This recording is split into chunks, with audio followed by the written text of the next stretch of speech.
And you're welcome again, Breakfast Extra here. It was a scene of tears, relief, and some sort of quiet strength, as 6 kidnapped passengers who were abducted by pirates on April 4, 2025 during a journey from Bille Kingdom to Port Harcourt finally reunited with their loved ones.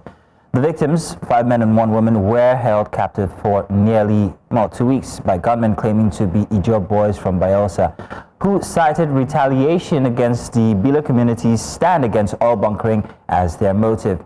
The victims recounted beatings, starvations, and also traumatic psychological abuse while in the kidnappers' camp. The rescue was achieved through a joint effort involving the Nigerian Navy, Joint Task Force operatives, and also local security outfits, aided by vigilante groups and actionable intelligence from community leaders. Now, their release on April 15 was followed by a guarded but emotional reunion in Port Harcourt, where families wept and embraced the rescued after days of dread and also uncertainty.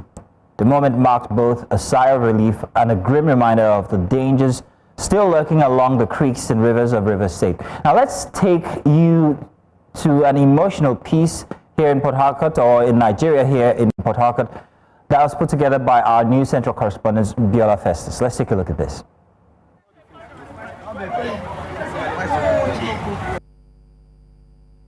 She's supposed to write GS3 this year. When I'm washing others' clothes, I'm not washing my daughter's clothes. Oluwato for me. No love in marriage again, no peace, no happiness. Because our children is our happiness. Leave people back to this house. Let us have joy. These heart-wrenching statements from a grieving family whose 12-year-old daughter has been missing for 9 months is another sad reminder of the security challenges facing the average Nigerian. He even threatened that my daughter's private parts will be cut. My daughter will be pieces. And all our private parts will be sold to Alaji. Yes. Of which we have all this conversation on record. It's not enough personal. You please. Government should please.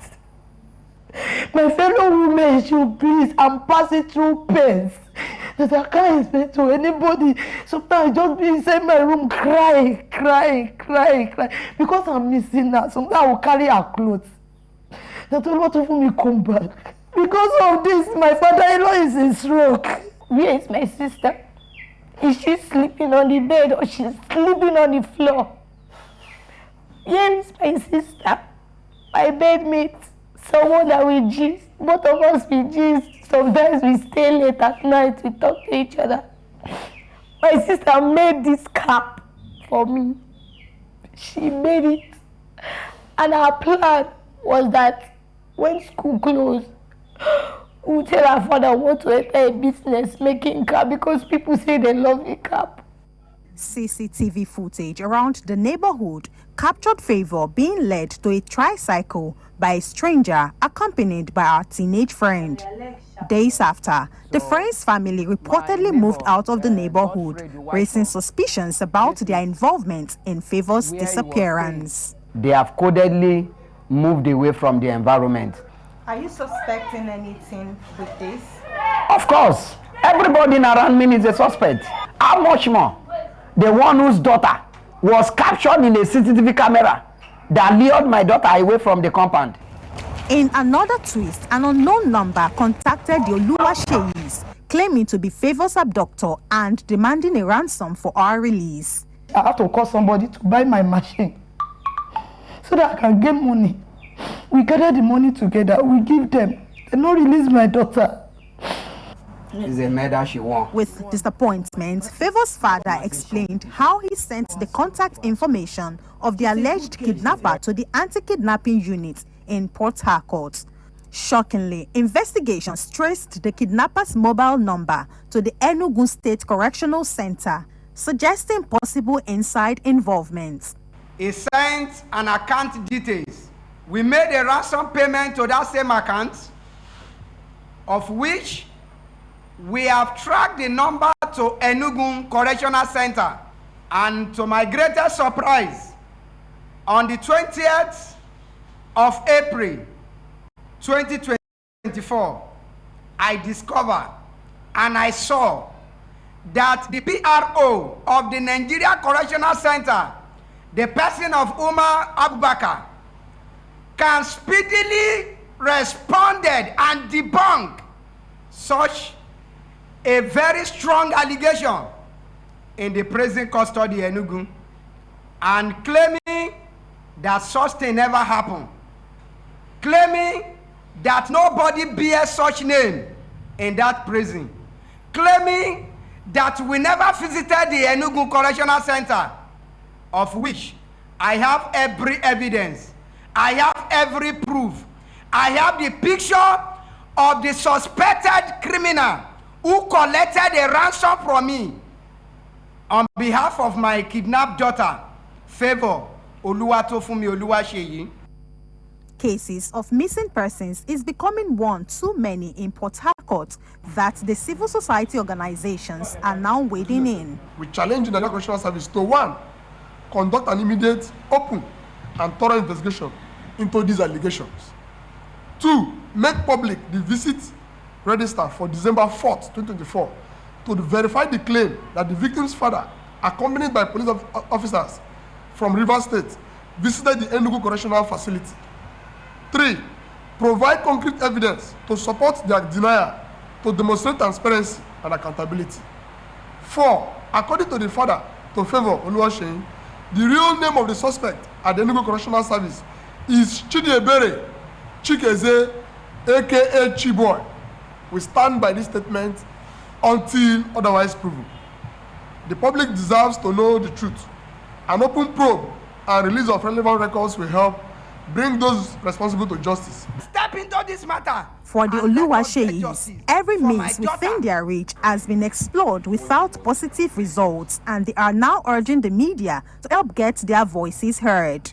Please, Federal Republic of Nigeria, our own president, Bola Ahmed Tinubu, please, Kayode Egbetokun, Inspector General of Police, please, the acting controller general of the prison correctional center, we are begging all of you. Olubunmi Ojo, the Minister of Interior, we are pleading, we are begging you. We are begging you. We are begging this Commissioner of Police of Rivers State, Olubenga Adepoju, we are pleading, we are appealing, we are begging the National Security Advisor, Anu Ribadu. Please, we beg all of you, swing into action. This is my daughter. Like the Oluwaseyi family, several families living in Rivers State have been through similar circumstances. Many have, however, blamed the spate of kidnappings on poor security architecture and negligence on the part of government. Good afternoon. In Port Harcourt, Rivers State, for News Central, Biola Festus.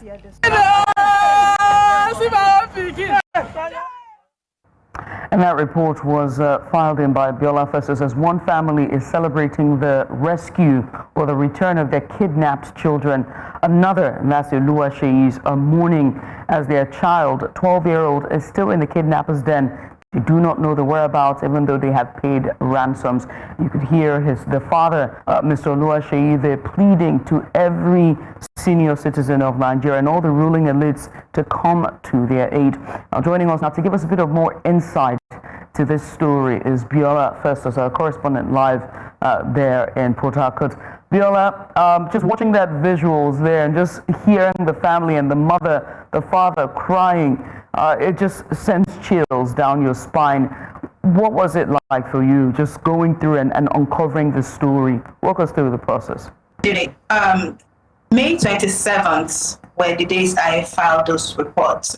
The reports of the Oluwaseyis still searching for their child. Same day, I filed a report of families reuniting with their loved ones, children and relatives.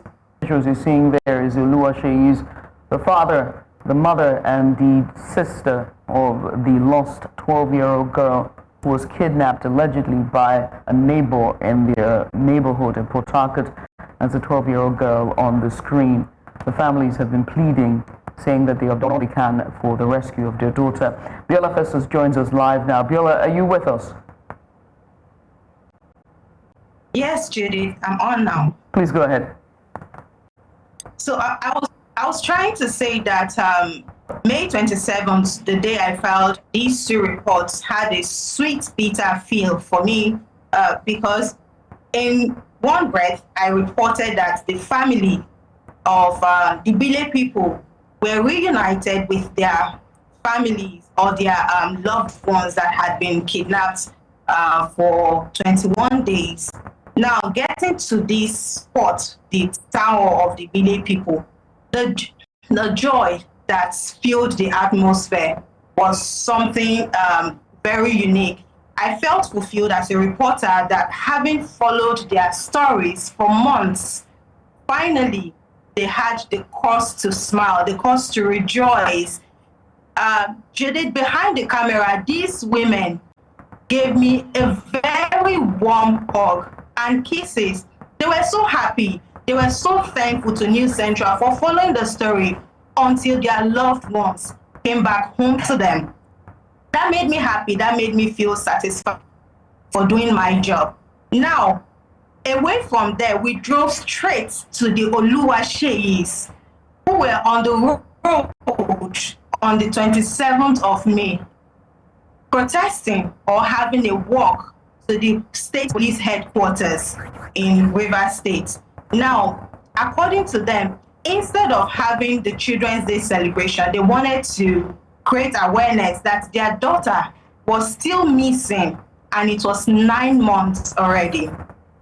So these two feelings, I if you ask me, I didn't know how to manage these two feelings same day and within a very short period of time.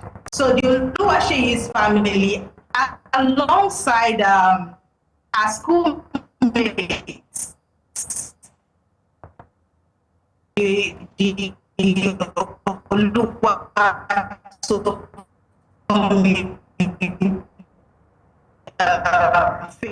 Yeah, we seem to be having issues again with your network connectivity.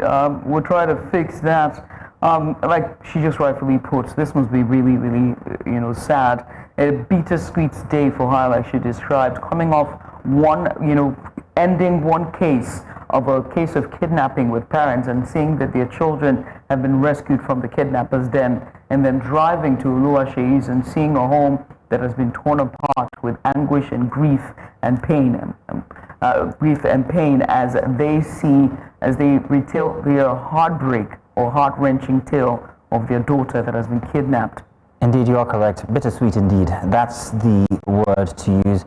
Biola, we are struggling through the network here. We really hope that you can tell us more detail if the network will allow us, Biola. Now, I remember being on air with you on the day when the rescue happened, and then to find that there was still another case pending regarding the missing kid here. Now, can you give us an overview of the security situation there in the Niger Delta, if these are the kind of things that they experience on a daily, or if it's seen an uptake recently in the numbers that we're seeing?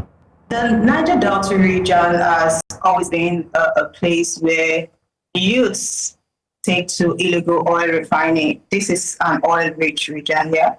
So most of the times when the youths are out of job, when they have nothing to resort to, they go into the creeks, vandalize oil pipelines, and start producing themselves. Now, the case of kidnapping Bille has been linked, came out and told us, resorted to this kidnapping because the security operatives are now dislodging them from their illegal oil activities.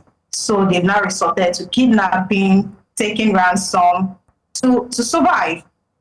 Now, we have more of insecurity on our waterways in the Niger Delta region. For the people of Bille, there is not a week that passes without hearing that either a boat was hijacked, people were kidnapped, or a boat was stolen from the driver.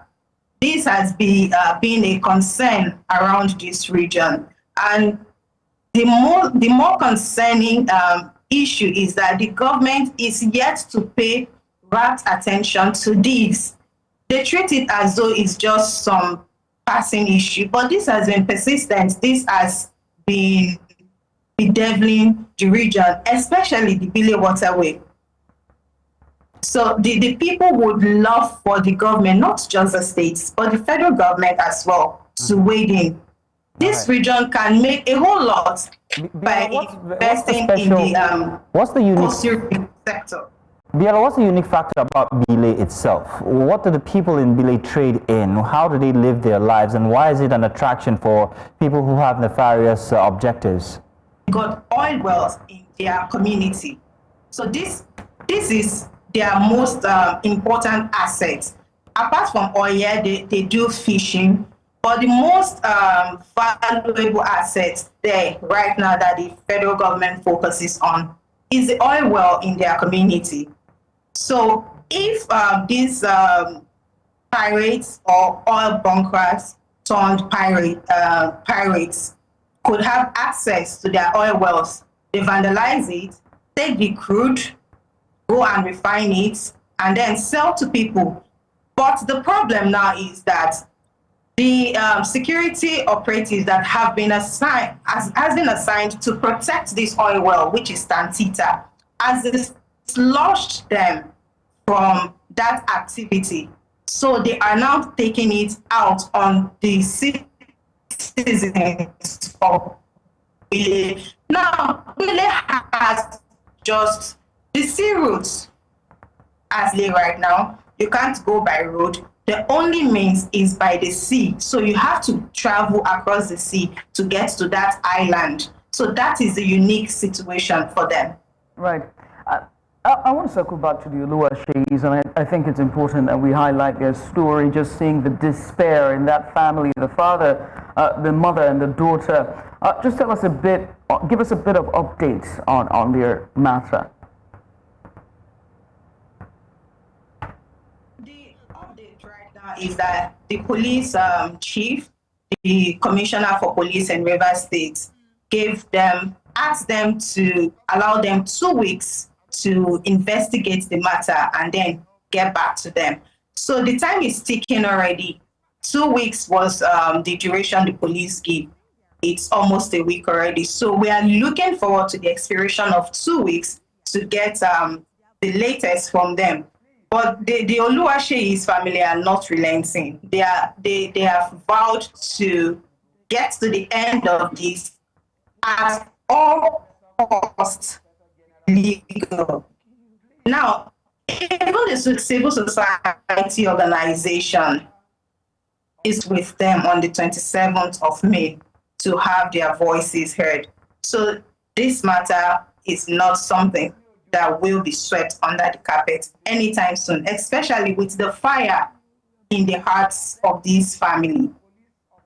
And the Oluwaseis case seemed to be an isolated case that's a lot different from the kidnappings that we're seeing in Port Harcourt and the metropolitan itself. We've seen, the Bille waterways kidnaps, but not with the Oluwaseis case. Why is there a distinction with your case? Their case happens to be that of a suspected neighbor kidnapping their child. I spoke with the father over and over again, and he kept telling me that he is suspecting their neighbor because the neighbor had moved out of the neighborhood. Now they live in the same compound. So it's a compound. Now, I think it's about time we just simply put a cap on that conversation. It's unfortunate that the network won't allow us have full 100% of everything that you're saying, Biola. But Biola, we want to say thank you for at least trying. I think we got plenty of the information that you needed to let us have from the discussion there. We hope that you continue to follow the story so that we can get an end to it. Hopefully this little girl would be found and she'll be reunited with her family, much like the other rescuees. Is that what I think? Yeah, absolutely. Yes, from the previous instance.